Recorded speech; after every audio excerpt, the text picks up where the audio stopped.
Spoiler warning for Monster House and all of its games. I already made a video about the film and I highly recommend that you watch it before watching this video. Click the card or link in the description to do that, or watch it after. I don't know, I'm not your mom, I don't care what you do. Look at his face, that's funny. The 2006 animated film Monster House was an absolute favorite from my childhood, but something that always bothered me in the film itself, aside from the wide array of nitpicks that I had for it, was the fact that we barely got to explore the inside of the house. True, it would have made for a clunkier film if we spent more time dicking around in this environment, but nevertheless, I always wanted to explore this house. Lucky for me, Monster House had a handful of video game adaptations that were all about just that. And I remember really enjoying what I played of these two games in particular back in 2006. Disclaimer, I actually played the Gamecube game 2 days before watching the movie, so whatever. I'm gonna talk about it as if this wasn't the case for the sake of having a better streamlined video and easier conversation. So then, we have 3 different video games across 4 different consoles to look at. Do they manage to fulfill this childhood desire to explore this creepy house? And are they as good as I remember thinking they were? Let's find out. Starting with the big one, Monster House for GameCube and PS2. Specifically the GameCube version, because that's what I have. But these are basically the same game, so yeah. I tried pushing on it, but I hadn't thought of pulling. Thanks for exhausting all possibilities. Maybe we should try cutting it open with your sharp wit. Developed by Artificial Mind and Movement and published by THQ, the kings of 2000s video game adaptations, Monster House on GameCube and PS2 is indeed an adaptation of the film by the same name. We pop in the disc, boot up the game, and things are pretty promising right off the bat. You get to the main menu with a pretty creative UI design that references the sketches from the movie, where the kids make their battle plans to take down the house. The specific one even appears in the opening cutscene exactly as shown in the movie, giving us a chance to appreciate how voluptuous they drew this odd ones out looking character. My. We start a new game, which opens up with a 90-second long cutscene over DJ's journal, where, as the narrator, DJ briefly sums up the first 50 minutes of the movie. And honestly, everything you need to know is spelled out pretty clearly. Sentient house, gotta put out the chimney, cops ruin everything, because of course they do, and then the kids get eaten. And now, the 10 minutes that the movie spends with our leads investigating the house is what the bulk of this game consists of. Before we even take control of the game, things start to deviate quite a bit from the movie. This is a very abridged retelling of the film, that's for sure, as Chowder and Jenny are suckified into the sentient tube, leaving DJ alone. Ooh, is this a video game I'm playing? The thing you'll notice as soon as you start controlling DJ is that the game has tank controls. Oh, what's that, Cheeto Cat? You're telling me that people compare this game to Resident Evil a lot? Interesting.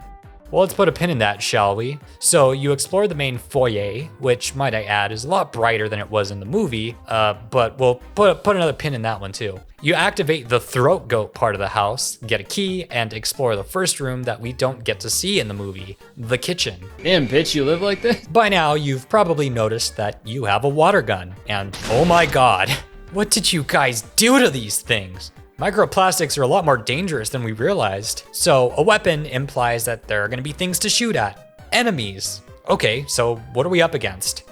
Chairs.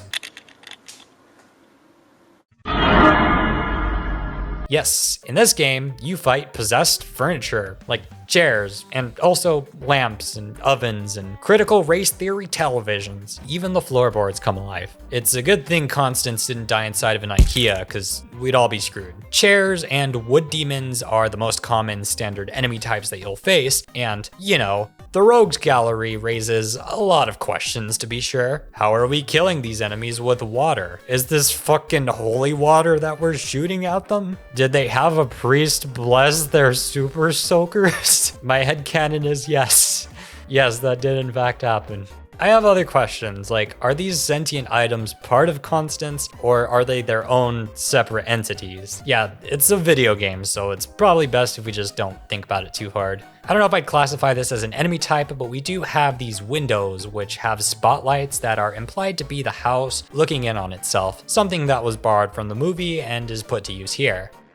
Huh, damn. I wish I was able to look within myself. I wonder what I'd see. Oh shit, the house is awake. Walking into one of these spotlights causes a bunch of enemies to wake up and start chasing you. And now that the chairs are trying to kill us, this is where we get a feel for the combat, and it's a little awkward. You hit X and lock on to the closest enemy, opening up your ability to strafe. Pressing A shoots water, and as you progress in the game, you gain the ability to hold A and unleash a piss stream that doesn't do as much damage as it feels like it should. But I mean, look at this thing. DJ, do you realize that this water gun can solve the Colorado River water crisis? Holy shit, where did you buy this? Hey, wait a minute. The Y button is used for secondary attacks. In DJ's case, it's a camera that stuns enemies and keeps them in place for a little bit, but they have no eyes. How do you blind them with a camera? You eventually gain the ability to play as Chowder and Jenny, swapping between the two of them at set intervals in the story. Each character has different movement patterns, water guns, and different properties, along with different secondary attacks. Chowder has a water balloon that has a tendency to just not hit the enemies that you're locked onto. Thanks, game. I was hoping that this would explode in a big open radius, as one would expect a water balloon to do, but I guess this is fine too. It also takes a really long time for this attack to come out in the first place. Jenny has a slingshot that you would think is pretty useful, but not really. You mostly just use it to open locks, and basically that's all it's good for. It does slightly more damage in combat. Hitting the R button, regardless of which character you are, also whips out a melee attack, which I would say is pretty useless because it does fuck all damage, but it does make a good breaking boxes and vases for loot button. That way, at least you don't have to waste any of your ammo to do that. But wait, there's just infinite water. You tap B repeatedly to reload and just absorb whatever fucking water particles are in the air or some shit. I don't know, waterbender style. Secondary items need to be refilled, but the water guns? Nah. I mean, fine. It's your primary method for dealing damage, and it would kind of suck if you didn't have access to it. So I won't harp on this point too much. But I will say, the combat in this game is baloney, and you'll be doing a lot of it. So yay. But let me explain why it sucks harder than one of these bosses that literally has suction power for days. Tank controls are awkward, but in theory, they're not the worst. However, I don't think they were a good fit for this game because locking on and strafing, it does make combat a little easier. The problem is that you also lock on automatically when you start shooting. And as soon as you're done with one enemy, you automatically lock on to another enemy that happens to be in range. But this system is a little finicky with how it works. This constant shift can really throw you off, especially since it abruptly changes what the directions do, which is not only disorienting, but often leaves you in a situation where you have to spend precious time rotating your character so that you can finally move and get out of the way. The tank controls make evading enemies in general really hard to do, though there is somewhat of a dash function, but it's really slow and kind of useless, especially since enemies move really fast, and all of the characters move incredibly slow. Even Chowder, who does get a bit of a speed increase over the other characters, but he makes up for it with his animation for climbing up ledges. Hey man, you doing okay? You got this. I believe in you. You've got a quick turn, but it doesn't help as much since most of the rooms are claustrophobic and cluttered with a bunch of shit. Literally, a lot of the assets in the game look like literal feces. The color scheme is just brown, which is another thing that makes combat hard. A good old case of diarrhea Christmas lights, except with more diarrhea and less Christmas. But oh, you haven't seen anything yet. You wanna know what the biggest issue plaguing this game's combat is? Too much wood. The enemies aren't just relentless, but there's often so many of them that even a turbo controller spamming the water button won't get you out of a situation fully intact. The game is also prone to glitches during combat, so that can make your day a little more frustrating. Okay, but what's the glue that ties all of these battles together? Remember that pin I put in the Resident Evil comment? Well, I'm running low on pins and I'm gonna need that back, so let's touch on that. This game is often compared to Resident Evil, and I completely understand why, but I'm gonna level with you. This is a pretty bad comparison in my opinion, especially if we're talking about gameplay mechanics. On the surface, I totally get it, but this game is nothing like spooky bad mansion with zombies. Resident Evil, at least in the style of games that are most like the first in the series, are all about resource management, exploration, puzzle solving, and tense combat encounters, with these elements being pretty well balanced. Monster House on GameCube and PS2, on the other hand, is about 90% combat and 10% whatever the fuck the developers felt like doing to fill the gaps in with. This is an incredibly linear game that doesn't give you freedom to explore, and instead funnels you from one enemy gauntlet to another, with occasional puzzles and boss fights to spice things up. The gameplay is moment to moment and doesn't require you to think about where you are in relation to previous rooms. There's a single instance where you're required to backtrack to a previous room to grab an item, and that's about it. We compare this to Resident Evil, where the mansion is a labyrinth. At first, only a handful of rooms are open, but as you explore, you find various items that let you slowly start to unravel and unlock different parts of the mansion. Sometimes they're just straight up keys, but other times you get other items that aren't quite as obvious, which you then have to figure out how to use and where to specifically use them. You also find a lot of optional extra goodies that make a difference, and everything that you find is useful to you in some way. Monster House on GameCube doesn't really have that, but it does have arcade tokens that do nothing in the main game itself and are only used to play a side game. Ooh. The way this game handles its locked doors is what really peeves me. Anytime there is a locked door, it's always opened with something that you find in the exact same room that you're in, and the game always wants you to go in a very specific direction, often using these gatekeeping pipes to prevent you from freely exploring the house. People say that the game has puzzles, but like, honey, that was not a puzzle. Oh wait, there's box pushing. One more push! Man, what's in this crate? There's also none of the resource management that Resident Evil is known for, since, you know, you kind of have unlimited water. In fact, there's no inventory system of any kind. You don't exactly have to think much about what you're doing in the game, especially since you're mostly engaging with combat that doesn't require you to think very hard. The objective is typically pretty obvious, which for a kid's game I can understand the importance, but Zelda games are also meant for kids, and those still make you think and make you take in your surroundings, so Monster House on GameCube and PS2 is just a bunch of combat encounters strung together by a bunch of rooms that couldn't all possibly fit inside this house, yet they somehow do. Yeah, speaking to that, they did take some liberties with the scale of the house and the number of rooms that should theoretically be able to fit inside. There's somehow a green room in this house. I don't see where you could possibly put one, but whatever. My headcanon is that the mouth is a portal to an inner house dimension or something.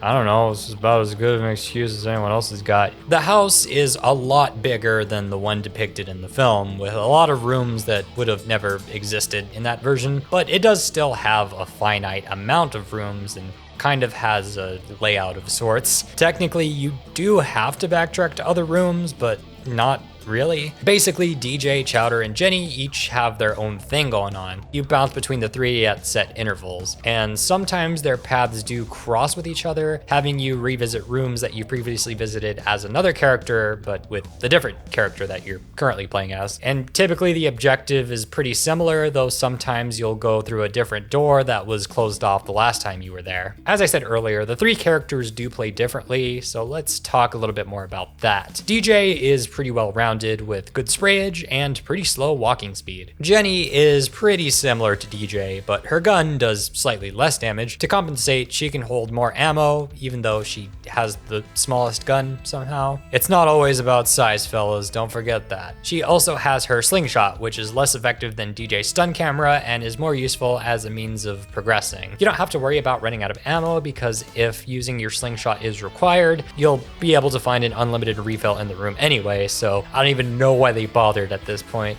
And then there's Chowder, the worst one. Functioning a bit more like a glass cannon, Chowder moves faster and his water blasts pack a punch, but his rate of fire is slower by a lot, and he runs out of ammo much faster, meaning you have to reload a lot more. Chowder is the worst. Not just because he's the worst character to play as, but because he gets the worst section of the game. Chowder is terrible at crowd control, which is great because he gets the most boss encounters, and I use boss with massive air quotes. They're more like assistant to the regional manager. I was a little deceived at first because at the very beginning, you don't play as Chowder for very much, but then in comes Chapter 5, where the game just drags. Not only is this section visually bland and unpleasant to look at because you're underground and everything looks like feces, but the game just throws so many combat encounters at you and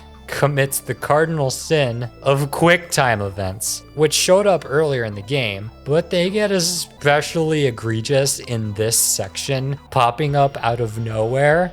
And if you fail, you have to go back to the last save point. And sometimes they're pretty far back. And that's most of what I remember from this section, because a lot of buttons are used for QuickTime events. So if you're playing this on Gamecube and you get maybe X or Y or L or R, it's very easy to hit the other button, make a mistake, and be punished for it. And your first time going through, you aren't expecting these to happen, so this is just an unnecessary nuisance. The section where I died the most had 2 QuickTime events in relatively close succession, one of which was right before a boss. Also, there was no save point right before the boss. So when I died at the boss, I had to do this entire section all over again. Shoot the wood, watch the cutscene with the creepy TV from Courage the Cowardly Dog, do the QuickTime event, fight the TVs, fight more enemies. Here's a few more for good measure. Do one more QuickTime event. Don't forget to eat the ice cream and replenish your health. Finally, the boss. I want to go home. QuickTime events are the bane of my existence, and I am so glad that most games nowadays give you the option to turn them off, because getting surprised with a random button that you have to push, dying, and having to redo the entire thing, me no likey. Also, the save system in this game in general kind of sucks. The fact that you can only save at bathrooms is pretty irritating. Also, Nevercracker, why do you have so many bathrooms? You're just one person, how much shit could you possibly have? Part of the way through the game, you find your radio and you talk to Skull. In the movie, Napoleon Dynamite over here doesn't really give a shit about what's happening, but here he's kind of the Navi character who helps to guide you on your quest, and you can call upon him for some wisdom. Tina, you fat lard, come get some dinner. His hints are kinda useless. I also immediately forgot that calling him was even an option, so I pretty much never did it. Whoops. So eventually you get the squad back together, where we get a reenactment of the scene from the movie, the spooky one. Only here, Constance telepathically dumps her backstory onto the kids via a slideshow presentation? What? Yes, I'm going to kill you, but first let me tell you my tragic backstory. We get one more lap around the many rooms of the house. A little trip through memory lane, only we're bombarded with even more enemies than ever before. Jesus Christ, game, stop it. The section just kinda keeps going until finally, Jenny grabs the uvula and our heroes get barfed out. Commence the epic chase sequence from the movie. And it's a QuickTime event. Fuck you, game! This chase goes on for a bit too long, you could say. You can barely hear the music, and during the last part of the chase, it just goes away completely.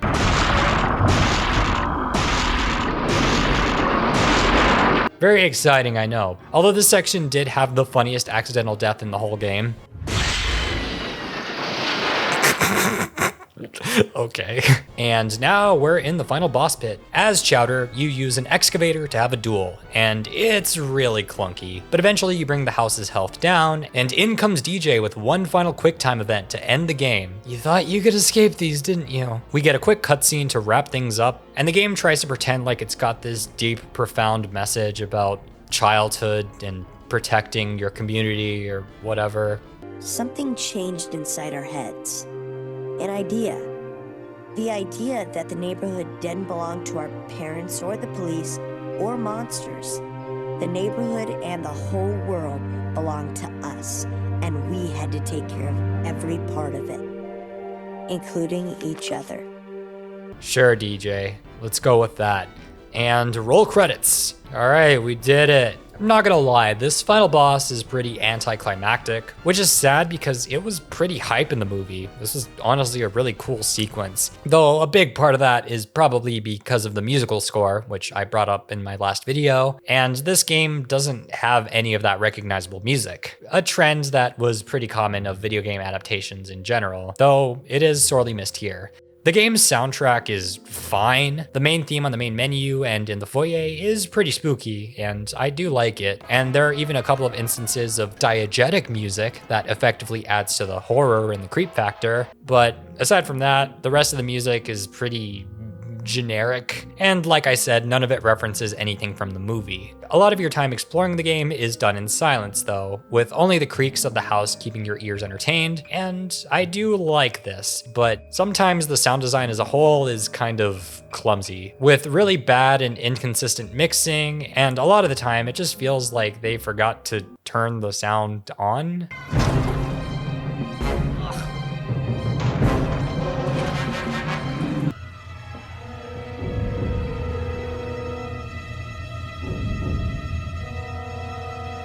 Speaking of sound, the three main actors who voice these characters in the film do reprise their role for this video game, which is interesting because DJ sounds quite different here. And by that I mean he sounds a little more post-pubescent. Skull, can you hear me? It's DJ.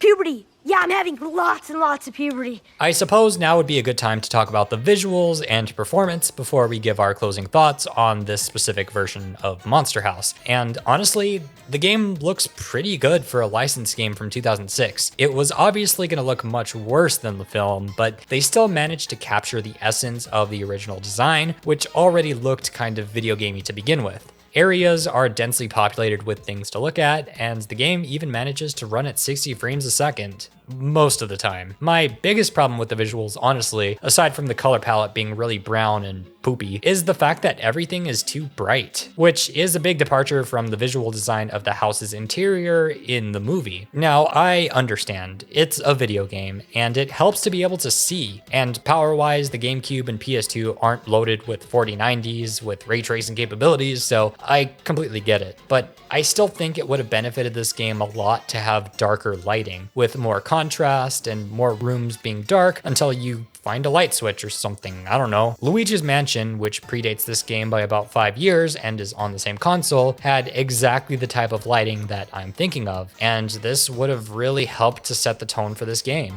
Some areas are darker than others, but this ambient light just doesn't do the game a lot of favors, and it really lacks in the contrast department. But yeah, that's all that there really is to talk about, aside from the lack of proper boss fights, of which there are 3-ish, including the big encounter at the end. It's an incredibly short game too that I was able to beat in just over 3 hours, and I'll be honest, that number would have been even shorter if I didn't keep dying at the same spot. I died in this section 5 times, don't talk to me. Now the main problem area is up here. All of this going on up here is what's causing me the most physical discomfort. It's like a visceral reaction of discontent coming from this area. This area is not good either. I hate this, but I'm mainly worried about this. There's really nothing driving replayability other than going for 100% by finding these monkeys, which unlock artwork. After beating the campaign, you can take all the tokens that you earn, which the game very liberally gives you, and you can play Thou Art Dead, which is a recreation of the arcade game that Skull plays in the movie, and that's a pretty fun inclusion. I feel like this is one area where they kinda did go the extra mile to include a little something extra that actually feels like it knows its source material. The game itself is fine. It's like classic Castlevania mixed with ghosts and goblins, complete with these annoying stairs that you'll very much recognize from classic Castlevania. The developers adopted the same philosophy that they used for the rest of the game because they crammed in an obscene amount of bullshit. This is a fun diversion, but it doesn't last very long, and it doesn't really do much to add to the overall replayability of the game. So unless you want to go through the whole game in French. Je m'appelle DJ. Depuis toujours, j'ai vu sur la maison d'en face. La maison du vieux neighbor cracker. Basically what I'm getting at is that Monster House on GameCube and PS2 is a game of missed potential, and I find that really disappointing. By the end, the experience really dragged, and that's just really sad because this honestly could have been great. The ingredients were all there, and it wouldn't take much to make this game truly shine. If this game were more like Resident Evil, that would have been so cool. A freely explorable house with keys, inventory limitations, item storage, fewer but more terrifying enemies, atmospheric lighting, and even things like different campaigns for each of the 3 characters. A whole lot of Resident Evil, maybe some Luigi's Mansion, perhaps a dash of Zelda, and some of the Metroidvania formula, and bada boom bada bing, you've taken that 59 Metacritic score and bumped it up to a 79, assuming that you were able to fix some of the jank. If someone could mod this game with the features that I talked about, that would be pretty cool. Probably won't ever happen, since, fun fact, Dolphin Emulator kinda hates this game, and it always crashes during the second chapter. Original hardware is a requirement, at least for the GameCube version. I don't know if it's the same for the PS2 version. So, is it worth getting an original console to play this game? Nah, probably not. Unless you're a die-hard fan of this game who grew up with it and it means a lot to you. But yeah, that's Monster House on GameCube. Also PS2. I don't know what it was that I loved about this game as a kid, but well, to be fair, I had to return the game to Blockbuster just as I got to Chapter 5, so I didn't really get a chance to see the worst that this title had to offer. It's pretty disappointing, but this is only one of 3 games bearing this title. We still have 2 more versions of Monster House to look at, both for Nintendo's portable consoles, the Game Boy Advance and the Nintendo DS. So let's see what these are all about. Je sais ce que ressent un hamburger. Ah, bah t'es pas le seul.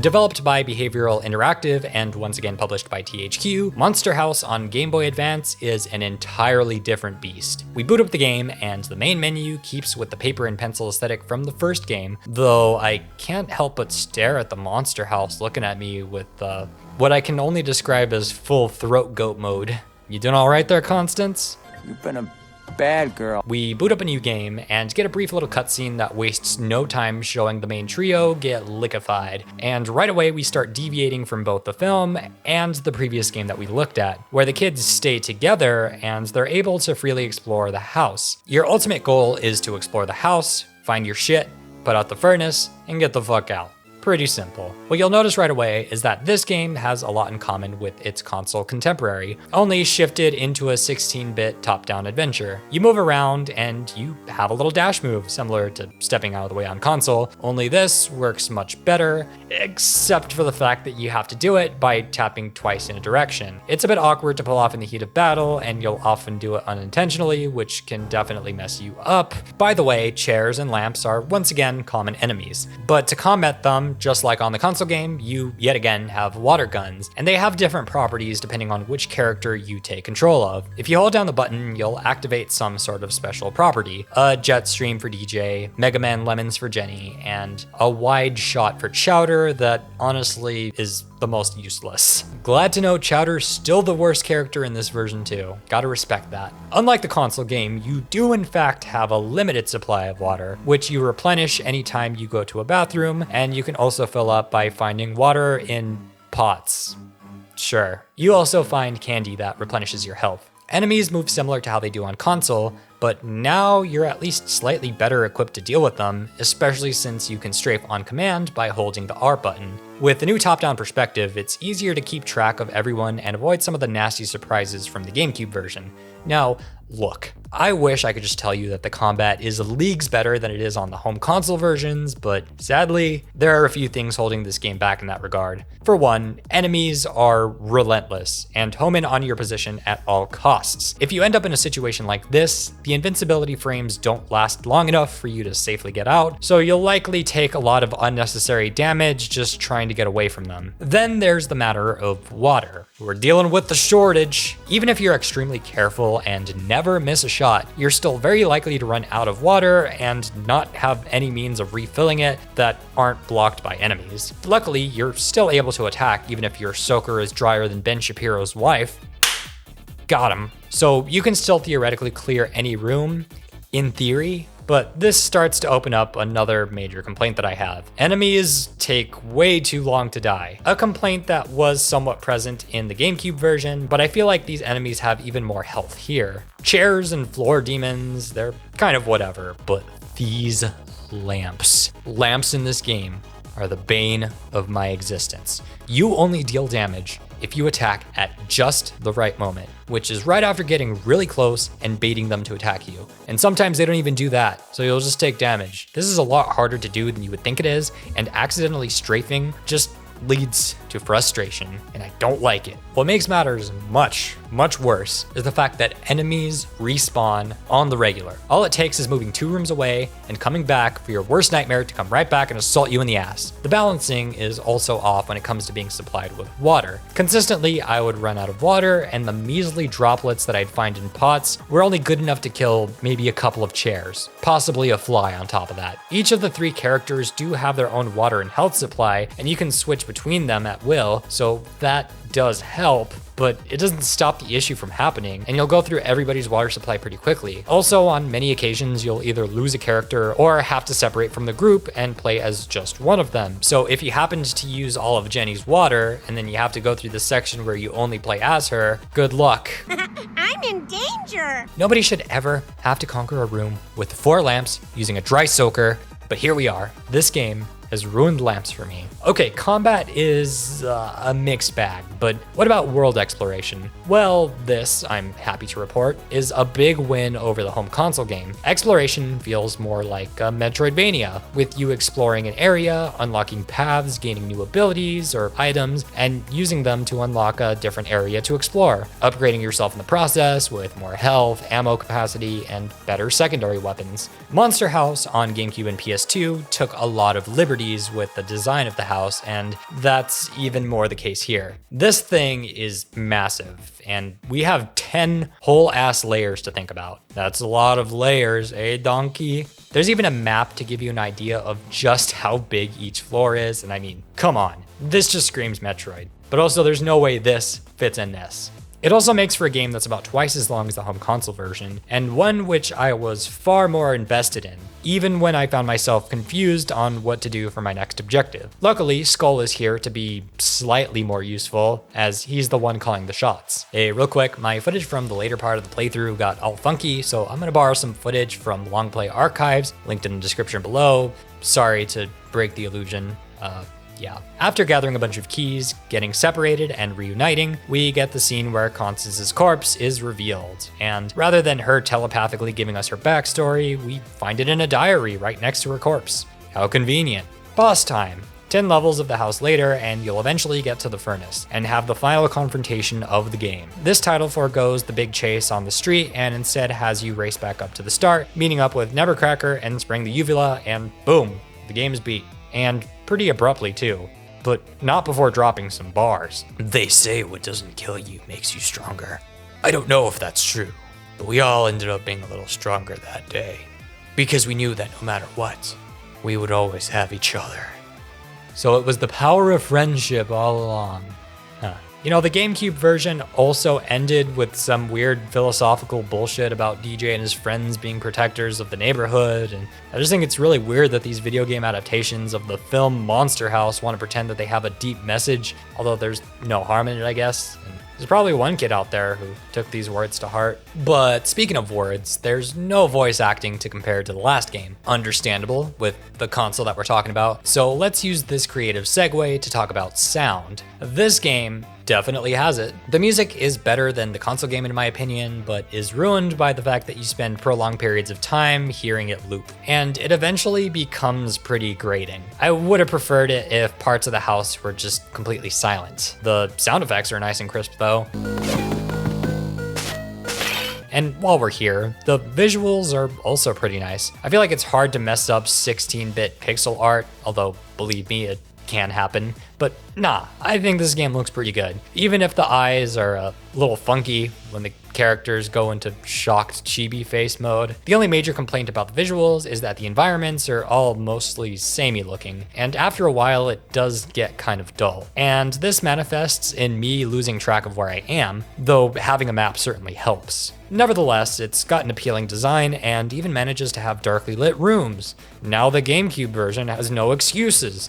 I guess that's how I'm feeling overall. Monster House GBA is doing a lot of the stuff that I wish that the home console version would have done. And weirdly, a lot of my specific critiques of what I felt that version should have been were addressed here. The overarching design, limited ammo, the longer playtime, improved combat, and extra replayability in the form of a hard mode, plus a key that unlocks an arcade cabinet within the house where you can play Thou Art Dead. Hey, that's nice. It genuinely feels to me like a lot of love and care was put into this game. Not that the home console version didn't have any, but I can definitely feel it here. And honestly, this is one that I genuinely feel like recommending. I will concede that it is a bit of a 2 steps forward, 1 step back kind of situation. Parts of the game do drag, and the combat could use some refining as to prevent a lot of the frustration that I dealt with. I'm lucky I had save states because there were definitely some frustrating moments, but as I got better at combat, I did find myself getting less annoyed. Just please, stop giving these things so much health. There were also a couple of instances where I did have to look up a guide because I wasn't entirely sure what I was supposed to be doing, but that aside, whatever nitpicks I have aren't enough to ruin the overall experience. And I genuinely recommend this game to anybody on the lookout for a Metroidvania style game. Yeah, it's not as good as the ones that come to mind when you hear that word, but give it a shot and I'm sure you'll enjoy yourself. It's pretty easy to emulate this game, and DSs and GBAs are pretty easy to get. So yeah, knock yourself out. This one's worth playing.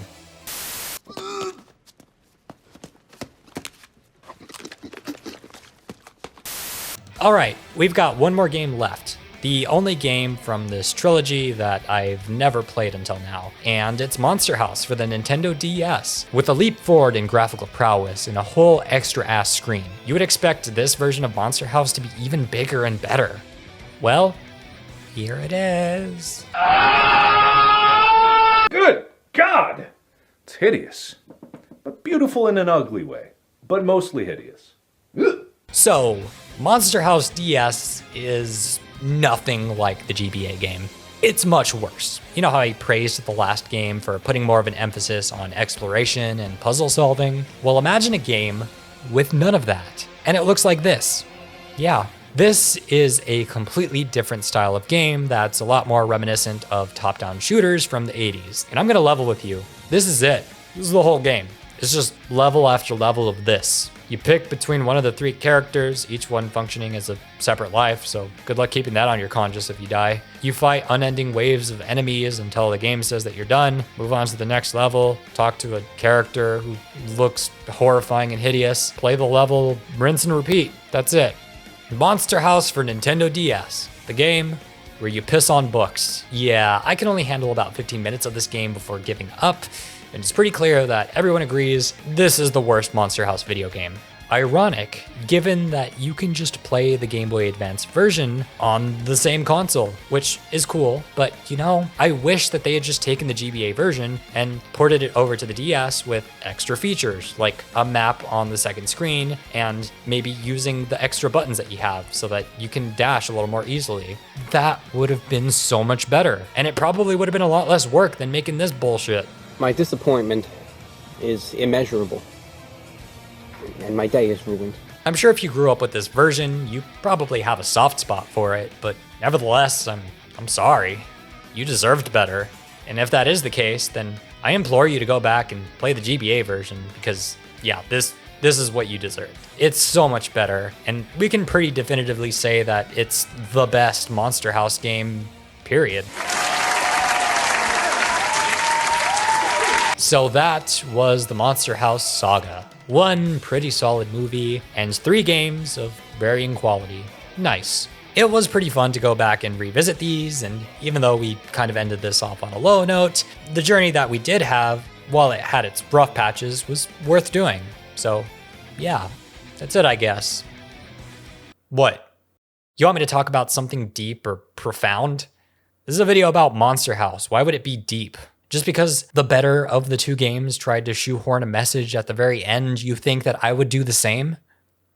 Well, as a kid, I saw myself as one of these kids, all on my own in a world where adults didn't listen to what I had to say, where certain qualities of my personality were looked down upon, and where I carried a lot of fear and anxiety and nobody would take it seriously.